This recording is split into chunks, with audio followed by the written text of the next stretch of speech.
Hello friend, आज मैं आप लोग के बीच लेकर आया हूँ network theorems multiple choice questions, जिसमें आपको ऑब्जेक्टिव में आप जानते हैं नेटवर्क में 20 क्वेश्चन आप लोग से पूछा जाएगा। तो मैं उनमें कुछ इंपॉर्टेंट क्वेश्चन लेकर आया हूँ। पहला क्वेश्चन है आप लोग के बीच, जो Kirchhoff's current law states. Kirchhoff's current law क्या कहता है? किरचॉफ्स करंट लॉ कहता है जो द अलजेब्रिक सम, ठीक है, the algebraic sum of total current meeting at the junction is zero. तो आपका ये बी ऑप्शन सेटिस्फाइड है। ठीक है, यहाँ पे डी ऑप्शन भी देखिए, टोटल सम ऑफ करंट बोल रहा है मीटिंग एट द जंक्शन, लेकिन ये तो नहीं बोल रहा है कौन वेक्टर सम या अलजेब्रिक सम। तो इसलिए इसको हम नहीं मार के, सही ऑप्शन मेरा क्या है? बी ऑप्शन सही माना जाएगा।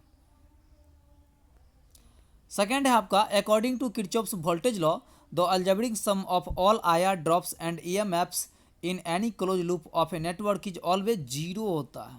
ठीक है, आप जानते हैं किरचॉफ्स वोल्टेज लॉ में टोटल आईआर ड्रॉप कहने का मतलब उस रजिस्टर के अक्रॉस जो वोल्टेज ड्रॉप हुआ और उसका जो भी सोर्स होगा उन सभी का जो क्लोज लूप में टोटल सम जो होता है वो अलजेब्रिक सम वो जीरो होता है। तीसरा क्वेश्चन है, Kirchhoff's current law is applicable to only. Kirchhoff's current law जो होता है वो किस पे सिर्फ एप्लीकेबल होता है? पहला, आप जानते हैं किरचॉफ्स करंट लॉ में, ठीक है, क्या होना चाहिए? जंक्शन होना चाहिए, ठीक है, या तो नोड होना चाहिए, नोड या जंक्शन के लिए एप्लीकेबल होता है। तो आपका 3 का ए ऑप्शन हो जाएगा। 4 नंबर क्वेश्चन है, Kirchhoff's voltage law is related to. Kirchhoff's voltage law किससे रिलेटेड है? जंक्शन करंट से, ये तो पॉसिबल है नहीं। बैटरी एमएफ से, हाँ, इससे रिलेटेड है। आईआर ड्रॉप से है। डी, बोथ बी एंड सी। तो यहाँ आपका डी ऑप्शन आपका सही हो जाएगा, एकदम करेक्ट। नेक्स्ट देखिए, superposition theorem can be applied only to circuits having. Superposition theorem किस पे अप्लाइड होता है? ठीक है, आप जानते हैं सुपरपोजिशन जो होता है उस रजिस्टिव एलिमेंट के लिए होता ही है। पेस एक मिनट, क्या बोलता है? Superposition theorem can be applied only to, ये सुपरपोजिशन जो होता है वो लीनियर और बायलेटरल एलिमेंट के लिए लागू होता है।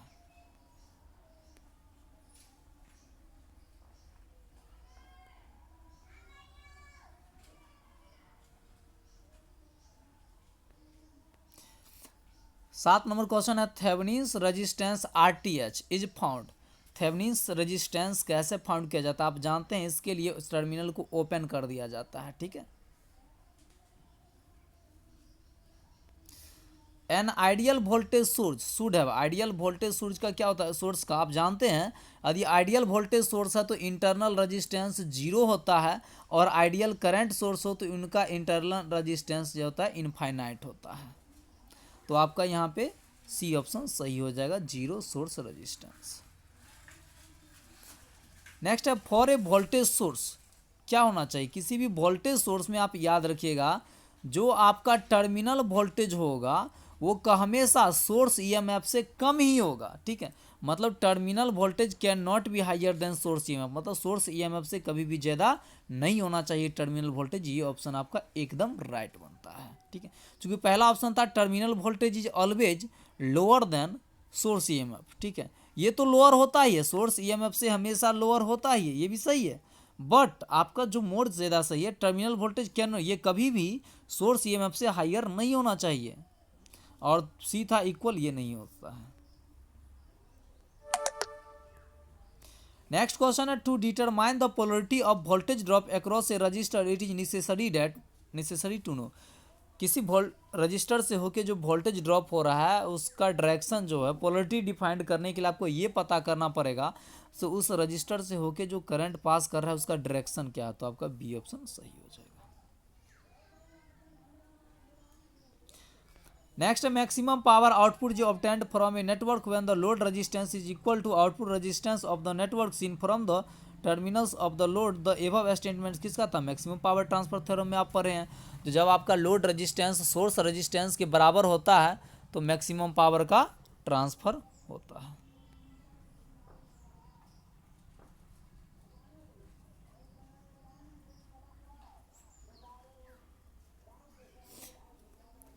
नेक्स्ट है, which of the following is non linear circuit parameter. Non linear जो होता है उसमें आपका जो इंडक्टेंस है वो नॉन लीनियर होता है।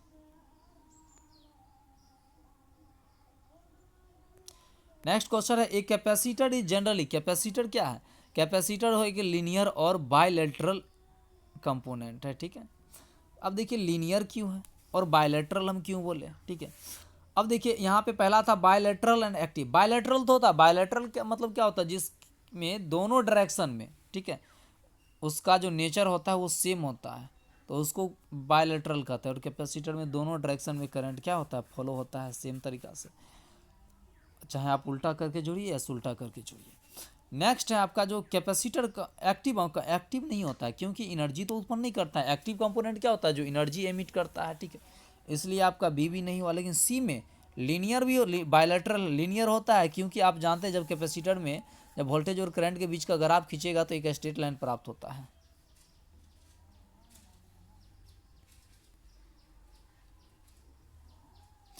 सोलह नंबर क्वेश्चन है, in any network containing more than one source of EMF, यदि कोई नेटवर्क एक से ज़्यादा ईएमएफ सोर्स कंटेन करता है, the current in any branch is the algebraic sum of number of individual current, और उसका जो किसी एक ब्रांच में जो करंट होगा वो अलजेब्रिक सम होता है, ठीक है, each of which is due to separate action, और प्रत्येक के अलग अलग एक्शन के कारण।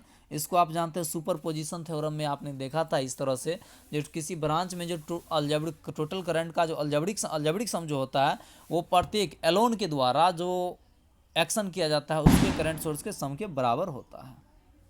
तो आपका superposition theorem C option सही है। नेक्स्ट 17 नंबर है, Kirchhoff's law is applicable. Kirchhoff's law जो एसी और डीसी दोनों के लिए एप्लीकेबल होता है, ठीक है। नेक्स्ट है, Kirchhoff's law is not applicable to circuit. Kirchhoff's किसमें, डिस्ट्रीब्यूटेड पैरामीटर के लिए किरचॉफ्स लॉ एप्लीकेबल नहीं होता, आपको याद रखना पड़ेगा। नेक्स्ट है, Kirchhoff's voltage law applicable to circuit with non linear element, ठीक है। नॉन लीनियर में भी होता है, लीनियर में भी होता है, ठीक है। यानी ये सब किरचॉफ्स वोल्टेज लॉ होता है, इसमें जितना भी ऑप्शन है एक्टिव में भी होता है, पेसिव में भी होता है। एक्टिव देखते हैं सोर्स लगल रहता है, पेसिव रजिस्टर लगल रहता है, ये सब में अपनी, यानी डी ऑप्शन आपका सही हो जाएगा।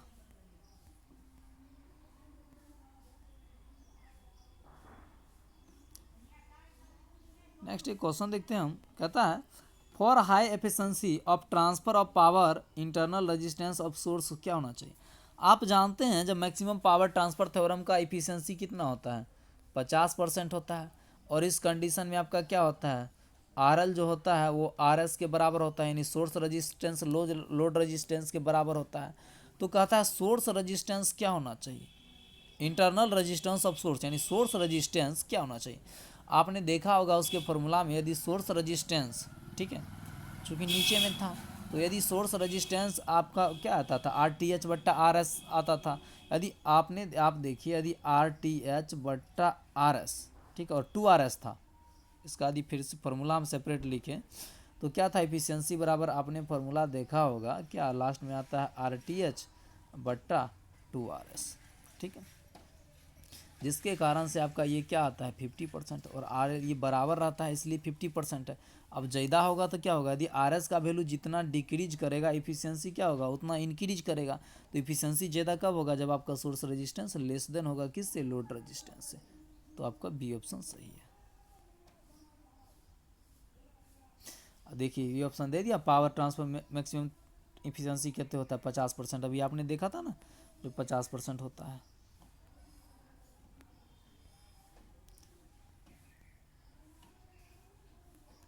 नेक्स्ट क्वेश्चन है, for maximum transfer of power internal resistance of source क्या होना चाहिए। सोर्स, अब अभी देखे थे ना लोड यानी सोर्स से लोड तक मैक्सिमम पावर का ट्रांसफर कब होता है, जब आपका लोड रेजिस्टेंस सोर्स रेजिस्टेंस के बराबर होता है। तो ऑप्शन ये आपका सही है। If the energy supplied from a source whose resistance 1 ohm है to a load 100 ohm, source स्पष्ट वोल्टेज सोर्स होगा, करंट सोर्स तो हो नहीं सकता है। नेक्स्ट है, the circuit whose properties are same in either direction, दोनों डायरेक्शन में यदि प्रॉपर्टी सेम होता है तो उसको बायलैटरल एलिमेंट कहते हैं, बायलैटरल सर्किट कहते हैं।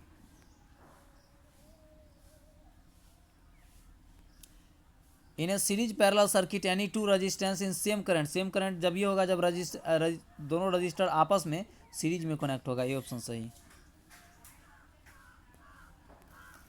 The circuit has register, capacitor and semi conductor. भाई रजिस्टर और कैपेसिटर तो लीनियर होता है, ठीक है, लेकिन सेमी कंडक्टर नॉन लीनियर होता है, जिसके कारण से ये आपका नॉन लीनियर सर्किट दे देगा। A non linear network does not satisfy, वो किसको सेटिस्फाई नहीं करता है? नो, ये सुपर पोजिशन कंडीशन को भी नहीं सेटिस्फाई करता है और होमोजेनिटी कंडीशन को भी सेटिस्फाइड नहीं करता, यानी दोनों को नहीं करता, मतलब सी ऑप्शन आपका सही बन जाएगा। आइडियल वोल्टेज सोर्स का क्या होता है? जीरो इंटरनल रेजिस्टेंस होता है, ये पीछे भी क्वेश्चन रिपीट हो चुका है। A network which contain one और more than one source of EMF, एक या एक से अधिक यदि ईएमएफ सोर्स शामिल करता है तो उसको हम लोग क्या कहते हैं? उसको पैसिव नेटवर्क में कहते हैं। The superposition theorem is applicable to, superposition theorem किसके लिए एप्लीकेबल होता है? वो लीनियर, सिर्फ और सिर्फ लीनियर के लिए सुपरपोजिशन लगता है, नॉन लीनियर के लिए नहीं लगता है, ये याद रखिए आप लोग।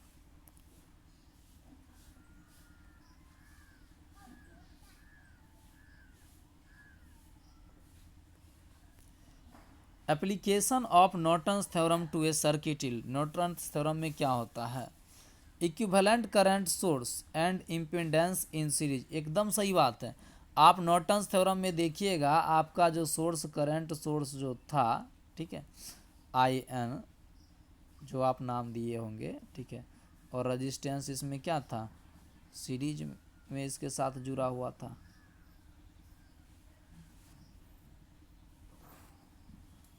सॉरी, इस तरह से फिगर इसका नहीं था, यानी इस तरह से था। यहाँ पे एक करंट सोर्स था और इसके सीरीज में एक रेजिस्टेंस जुड़ा हुआ था, इसके क्रॉस लोड लिए थे, इस तरह का सर्किट था। यानी इक्विवेलेंट करंट सोर्स होता है और इम्पीडेंस जो होता है वो सीरीज में रहता है, और थेवेनिन्स थ्योरम में पैरेलल में होता है। पहला सर्किट आपका थेवेनिन्स का हम ड्रॉ किए थे।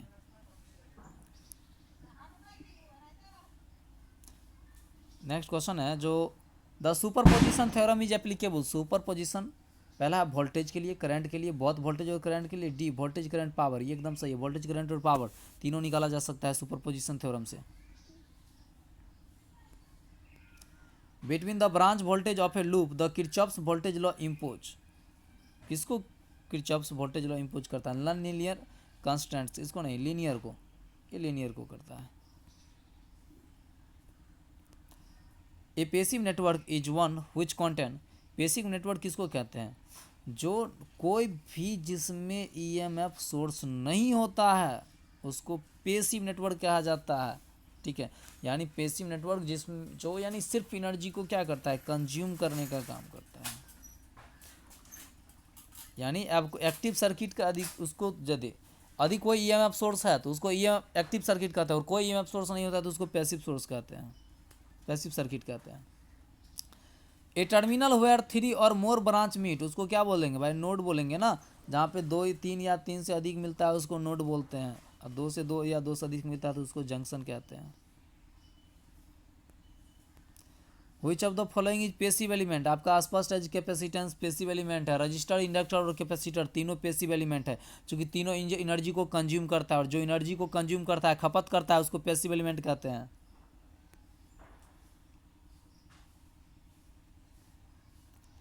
Which of the following is bilateral element, constant current source नहीं, कांस्टेंट वोल्टेज सोर्स नहीं, कैपेसिटर आपका बायलैटरल होगा क्योंकि दोनों डायरेक्शन में करंट को फॉलो कर देता है।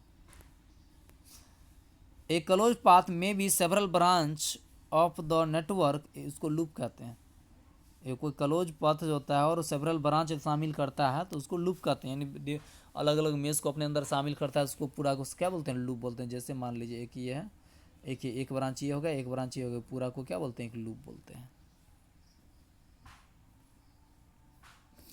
ये बहुत इंपॉर्टेंट क्वेश्चन है। जो ए स्टार सर्किट है, जो एलिमेंट ऑफ रजिस्टर R/2, देखिए स्टार में आपको वैल्यू दिया हुआ है और डेल्टा में आपको वैल्यू पूछ रहा है ना, तो आप सिंपल क्या काम कीजिए, आप स्टार में दिया हुआ, डेल्टा में पूछ रहा है, 3 से गुना कर दीजिए।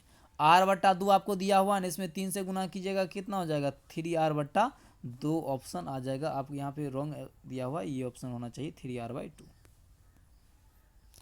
और याद रखिए स्टार से डेल्टा में कन्वर्ट करना है तो 3 से गुना कर देते हैं, और डेल्टा को स्टार में कर लेना है। जैसे डेल्टा सर्किट है, इस एलिमेंट का वैल्यू इतना है और इसको स्टार में लिखना है, ठीक है। तो आप क्या काम कीजिए, इसमें 3 से भाग कर दीजिए, तो R/, कितना हो जाएगा? 3 और 2 = 6, ये ऑप्शन हो जाएगा। ठीक है, पहला ऑप्शन ये होना चाहिए था।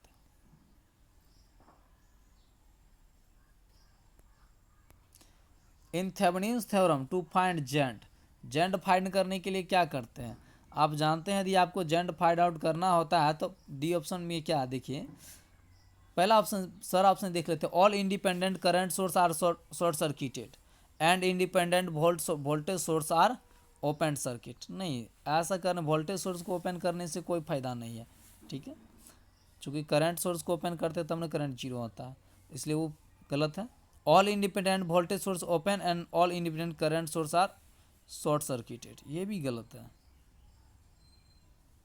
सेम उसी बात को तो दोहरा दिया। तीसरा है all independent voltage and current source are short circuit, ऐसा भी नहीं करना है। नेक्स्ट, आप याद एक बात आपको बताइए, जो कर जीरो हमको करना होता है तो आप जानते हैं वोल्टेज सोर्स को यदि हम शॉर्ट करते हैं तो क्या होता है, तब जाके वोल्टेज वहाँ का जीरो होता है। और करंट सोर्स को ओपन कर देते हैं तब वहाँ का करंट क्या होता है, जीरो होता है। आपको याद है ना, आप हमेशा याद रखिएगा, यदि वोल्टेज जीरो करना है तो उसको शॉर्ट सर्किट कर दीजिए तो वोल्टेज जीरो होगा, और ओपन सर्किट कर दीजिए तो करंट जीरो होता है। क्यों? कि ओपन सर्किट में इसको पाथ मिलेगा नहीं, क्लोज पाथ बनेगा नहीं, तो क्लोज पाथ बनेगा तो करंट नहीं पास करेगा, मतलब करंट आपका जीरो हो गया।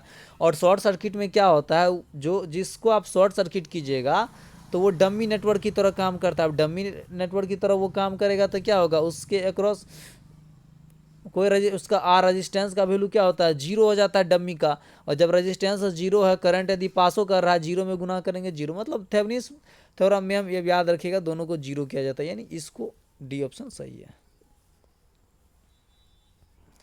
नेक्स्ट है while calculating RTH in Thevenin's theorem, Thevenin's and Norton's equivalent. Norton और थेवेनिन्स में जब आरटीएच निकालते हैं तो all independent source are made dead, एकदम सही है। जितना भी इंडिपेंडेंट सोर्स है सभी को हम लोग निगलेक्ट कर देते हैं, मतलब क्या डीड मानते हैं, सबको हटा देते हैं, सर्किट से रिमूव कर देते हैं।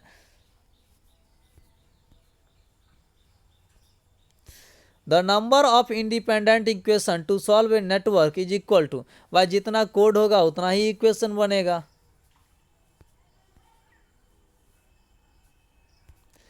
The superposition theorem requires as many circuit to be solve as there are. ठीक है, क्या होना चाहिए, the superposition theorem requires as many circuit, बहुत सर्किट को रिक्वायर होता है to solve as there are क्या हो, सोर्स हो।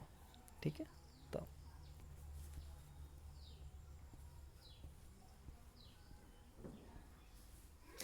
तो यदि मेरा वीडियो अच्छा लगे तो लाइक शेयर